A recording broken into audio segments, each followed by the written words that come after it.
오늘은 힘의 논리라는 제목으로 함께 말씀을 나눠보려고 합니다. 말씀을 통하여 하나님의 은혜를 경험하는 복된 시간이 되기를 소원하고 축복합니다. 계속해서 말씀을 드리지만 사사기 17장부터 21장까지는 사사기의 결론부에 해당합니다. 17장, 18장은 사사시대 이스라엘 백성들의 종교적인 타락에 관해서 지적하고 있고 19장에서 21장까지는 이 레위인의 첩의 문제로 인해서 이스라엘 백성들의 이 윤리적인 도덕적인 타락에 관해서 지적하고 계시는 말씀입니다. 종교적 타락을 기록하고 있는 이 17장, 18장에서는 이 미가가 만든 새겨 만들고 부어 만든 신상과 그리고 레위인이라고 하여 제사장을 삼은 일, 그리고 단 자손이 하나님이 허락하신 그 땅을 포기하고 다른 땅을 찾아가면서 미가 집에 있던 신상과 제사장을 취하여 가는 그 일을 이야기하면서 종교적인 타락을 이야기하고 있는 겁니다.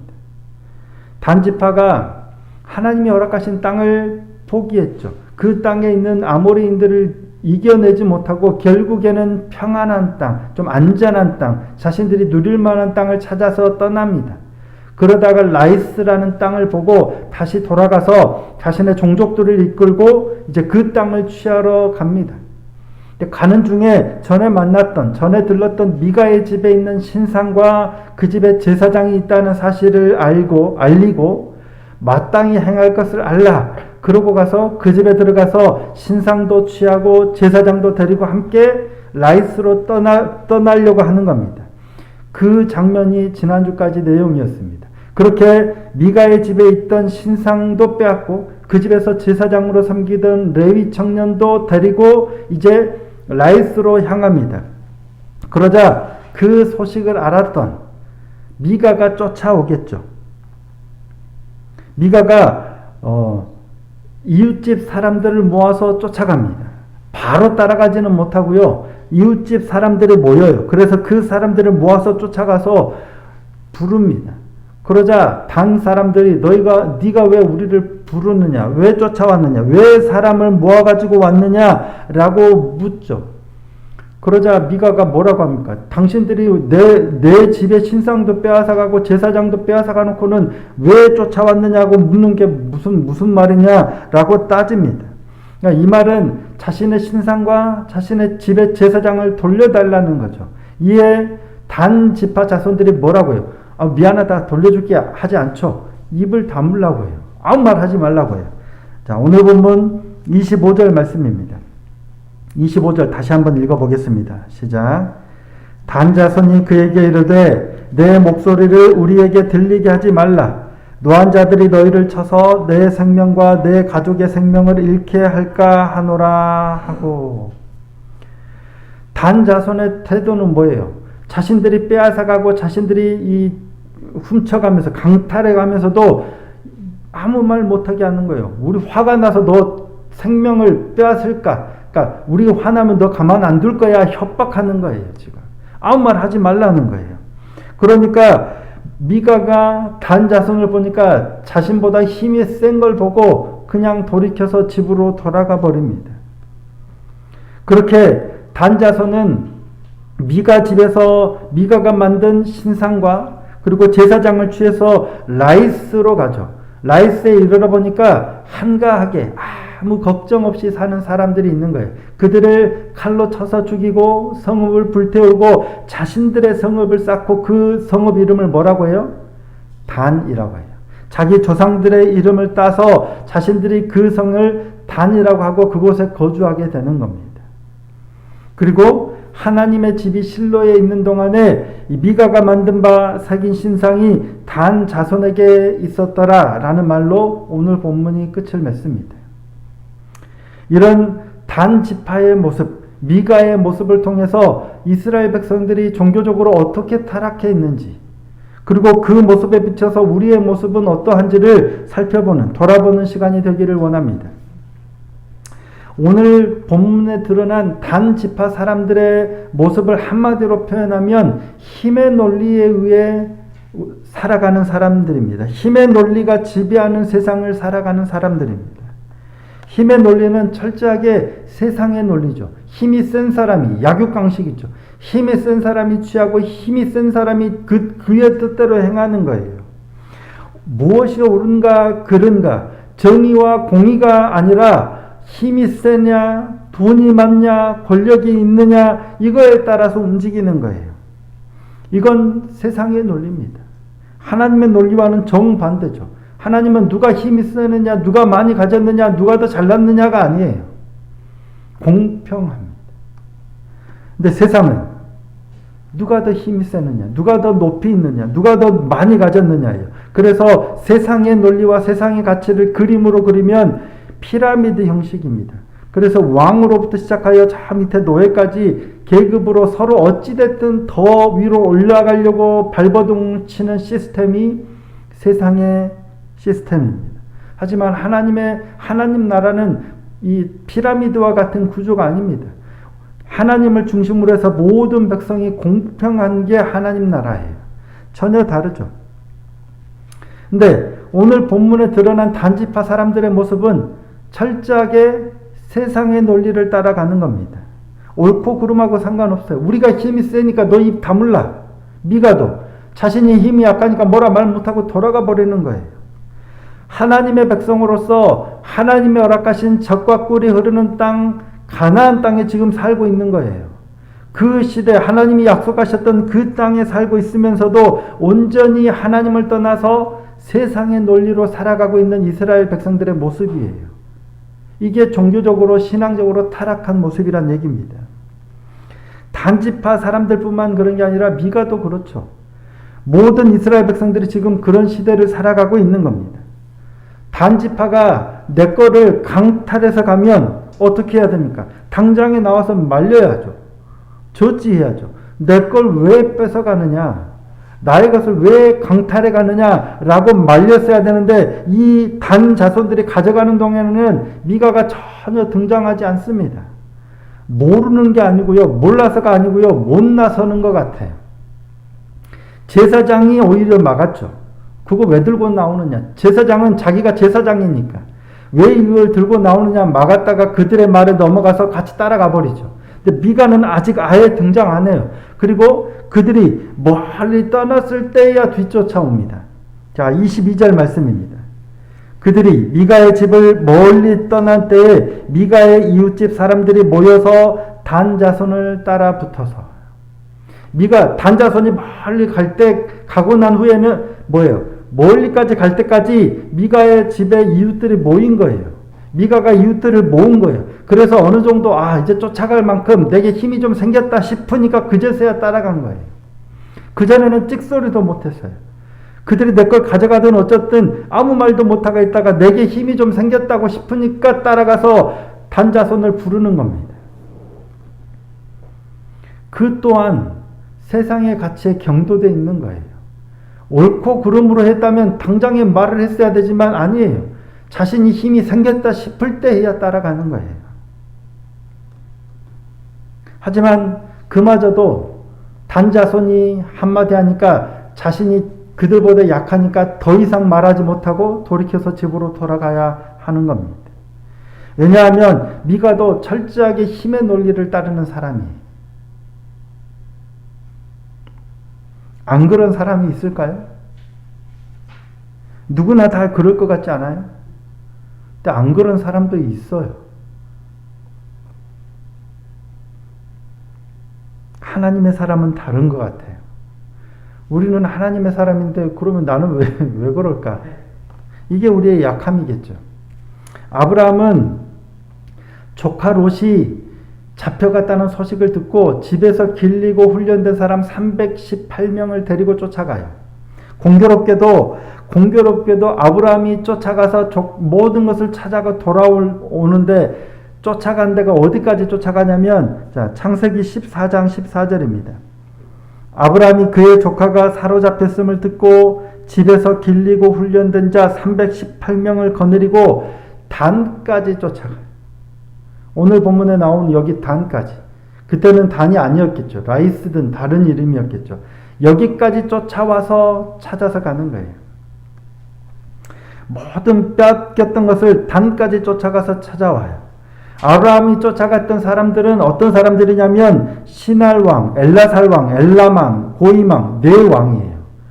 그들은 원래는 5개의 작은 소돔왕, 고모라왕, 아드마왕, 스보임왕, 벨라왕 이 5왕이 엘라망 그돌라오메를 섬기다가 12년 동안 섬기다가 13년째 배신했어요.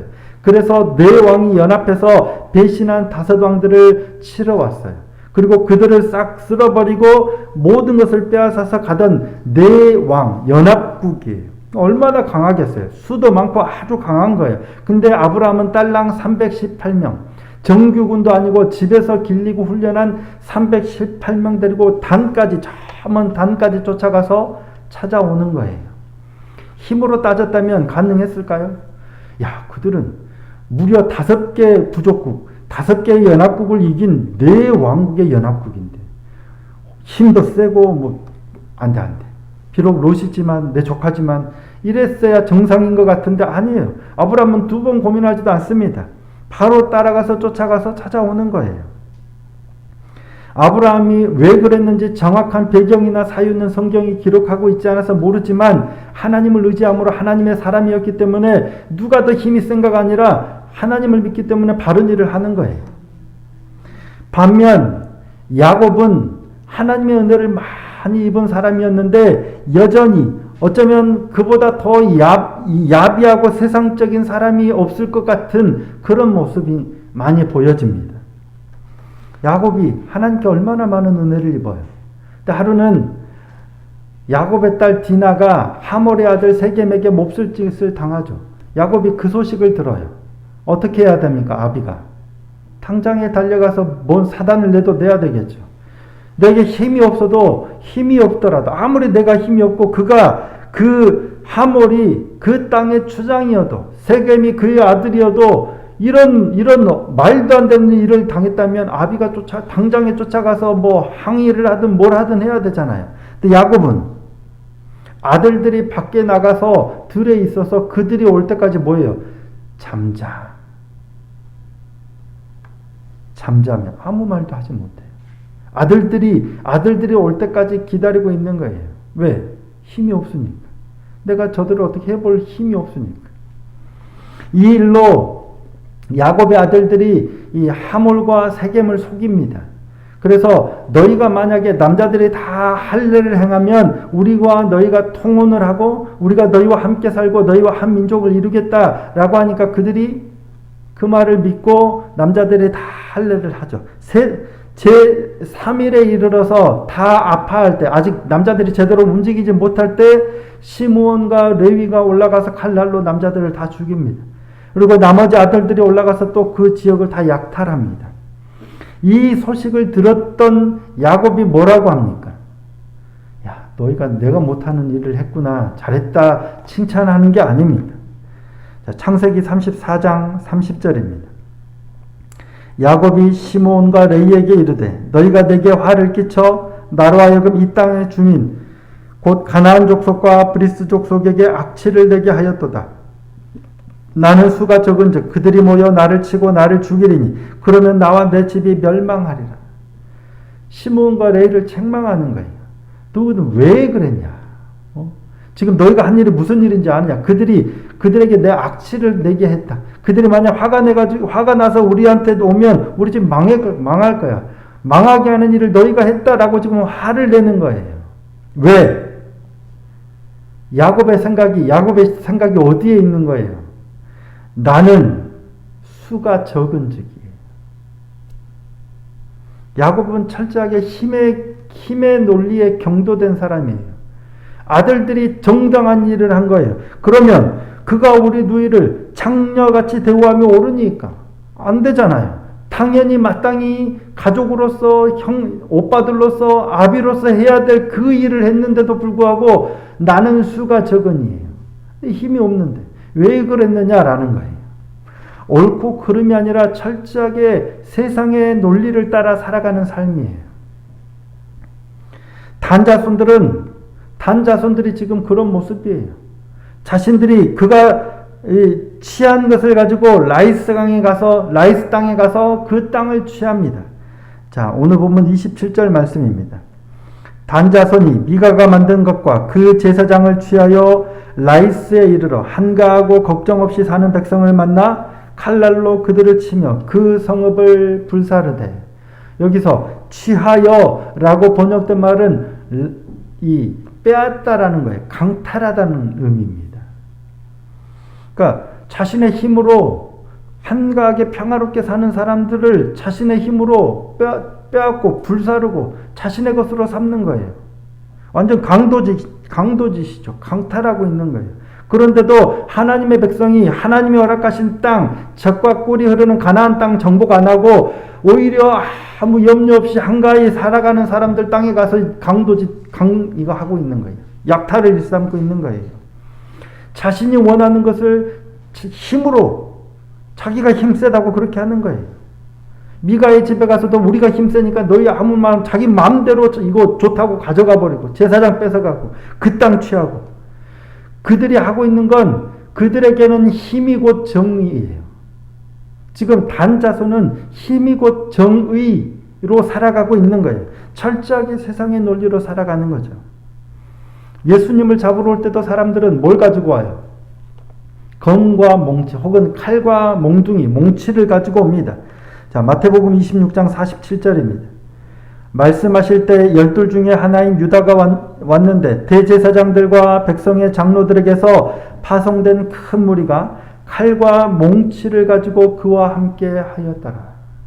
예수님께서 그들에게 뭐라고 하시죠? 26장 55절입니다. 그때 예수께서 무리에게 말씀하시되 너희가 강도를 잡는 것 같이 칼과 몽치를 가지고 나를 잡으러 나왔느냐. 성전에서 매일 말씀을 전할 때도 아무것도 안 하더니 그들의 방식은, 그들은 칼과 몽치예요. 그들의 힘으로 해요. 그들의 권력으로 해요. 이제껏 그들이 사용했던 방식이에요. 이제껏 그래왔고 그것이면 됐던 거예요. 칼과 몽치, 힘, 돈, 권력, 그것이면 자신들이 원하는 것을 얻을 수 있었어요. 그래서 여전히 예수님을 잡으러 올 때도 그걸 가지고 오는 거예요. 왜? 그게 그들의 유일한 방식이니까요. 그게 그들이 유일하게 통했던 방식이고 그들이 추구하는 방식이기 때문입니다. 칼과 몽치, 힘의 논리예요. 그래서 세상은 어떻게든지 그거 좀 더 가져보려고, 어떻게든 그거 더 가진 사람에게 좀 더 붙어서 좀 취해보려고. 미가가 단자손이 자신보다 강한 것을 보고 돌이켜 간 것도 그렇고, 단자손도 자신들이 더 강하니까 자기들 마음대로 한 것도 그렇고, 철저하게 세상의 방식에 물들어 있기 때문입니다. 근데 더 심각한 문제는 그들은 하나님의 백성이에요. 세상 사람이 아니란 얘기예요.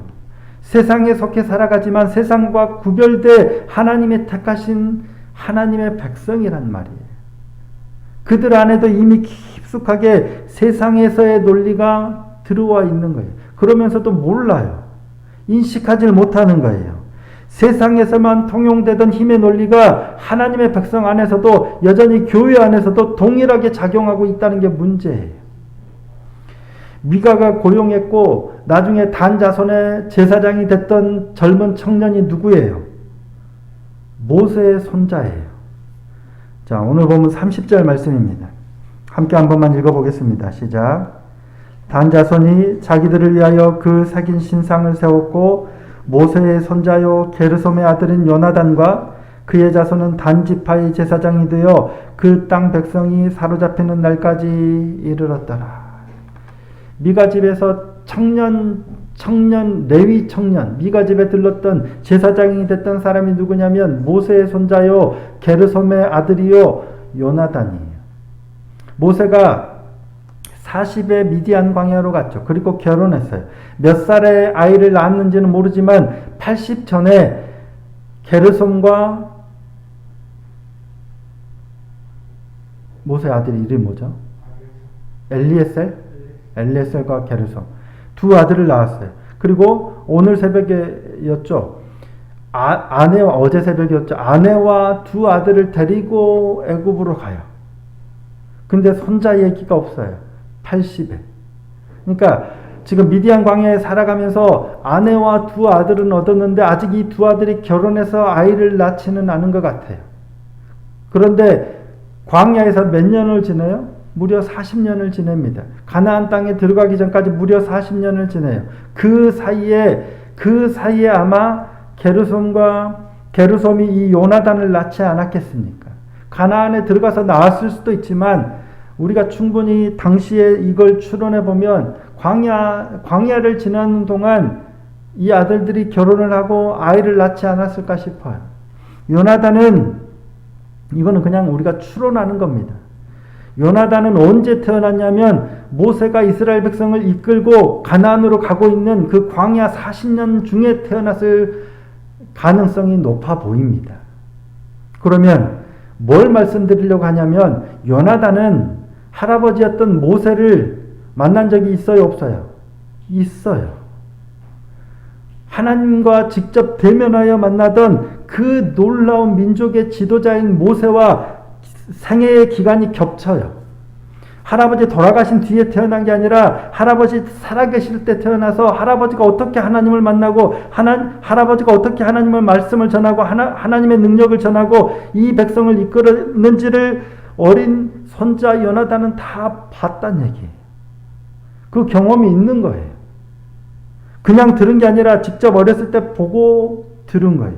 그랬던 요나단이 청년 때 미가의 집에 가는 거예요. 레위 지파가 먹을 게 없어서. 청년 때예요. 광야 끝자락에 태어났더라도 청년 20년, 길게 잡아 30년이라고 쳐도 불과 오랜 시간이 지나지 않았어요.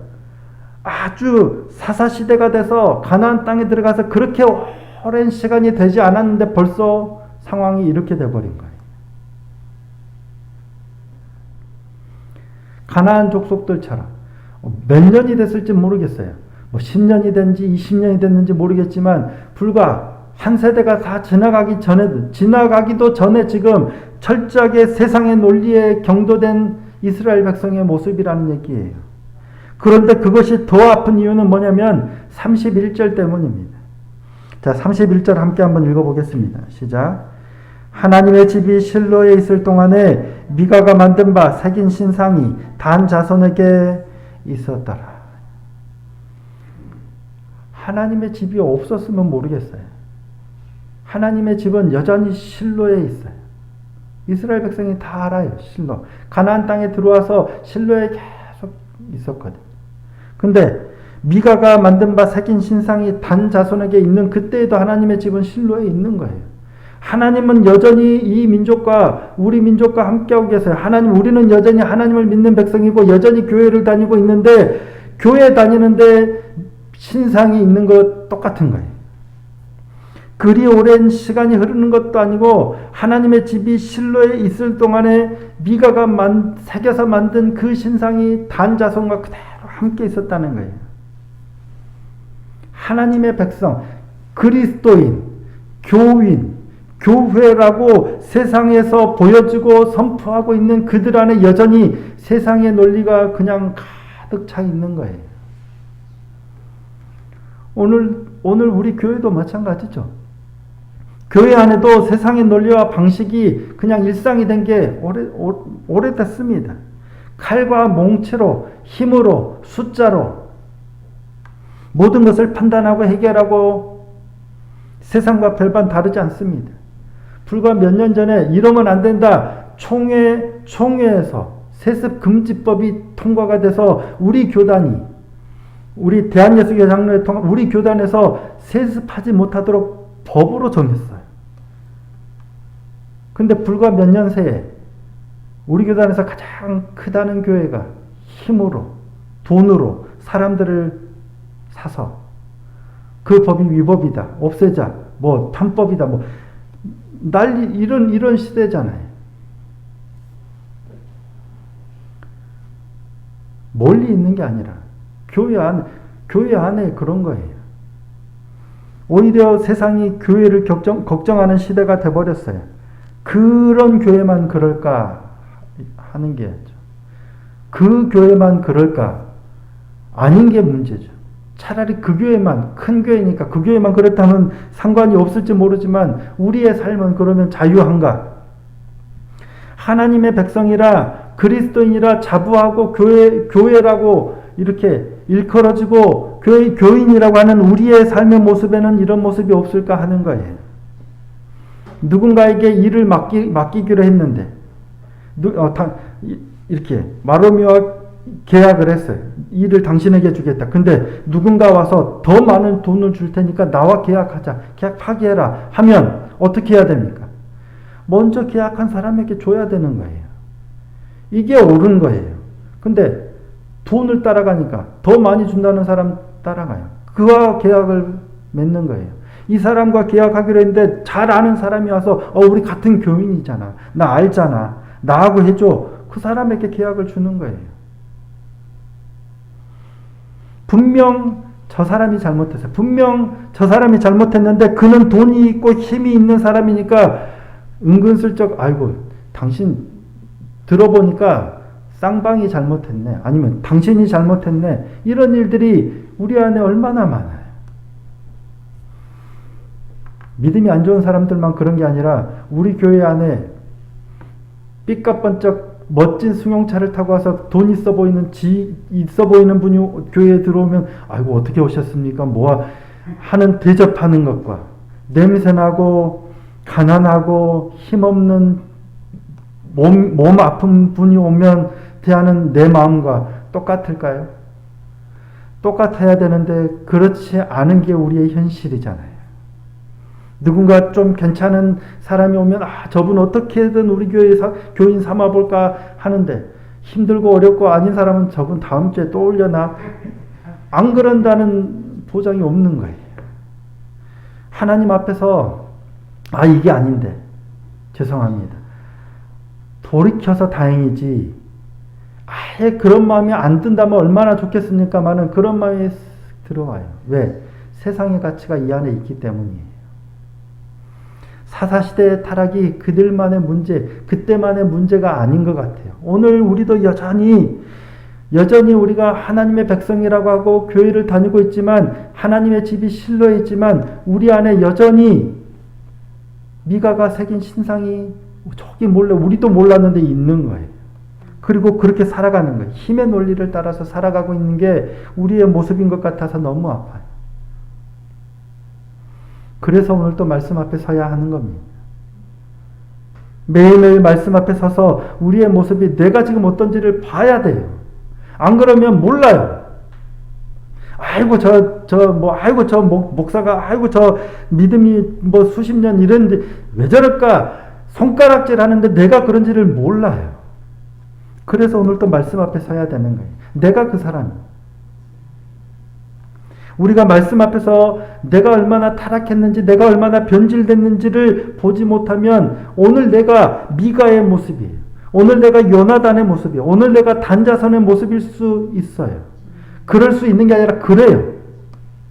그래서 말씀 앞에 서야 되는 거예요. 그래서 말씀 앞에서 내 죄악을 내려놓고 하나님의 긍휼을 구해야 하는 줄 믿습니다. 날마다 말씀 앞에서 죄가 깨달아지는 게 은혜더라고요. 나 잘못한 게 없네. 잘하고 있네가 아니고요. 아이고 내가 또 잘못했네. 내가 또 실수했네. 내가 또 범죄했네를 깨닫는 게 은혜더라고요. 날마다 말씀 앞에서 더 나의 연약함을 깨닫고 하나님의 긍휼을 힘입는 믿음의 사람이 되기를 소원하고 축복합니다. 매일 말씀 앞에서 더 겸손하게 엎드림으로 조금씩 더 정결해지고 나도 몰랐는데 하나님의 말씀에 어느샌가 보니까 내가 더 거룩해져 있는 그런 은혜의 사람이 되기를 소원하고 축복합니다. 그 길은 말씀과 기도밖에 없습니다. 오늘 또 내일 또 날마다 말씀 앞에서 우리의 모습을 정결케 함으로 하나님의 은혜를 경험하는 거룩한 백성, 우리에게서 미가의 신상을 깨끗하게 제거하고 하나님의 집으로서 거룩하게 드려지는 믿음의 삶이 되기를, 그러한 신실한 믿음의 사람이 되기를 예수님의 이름으로 축복합니다.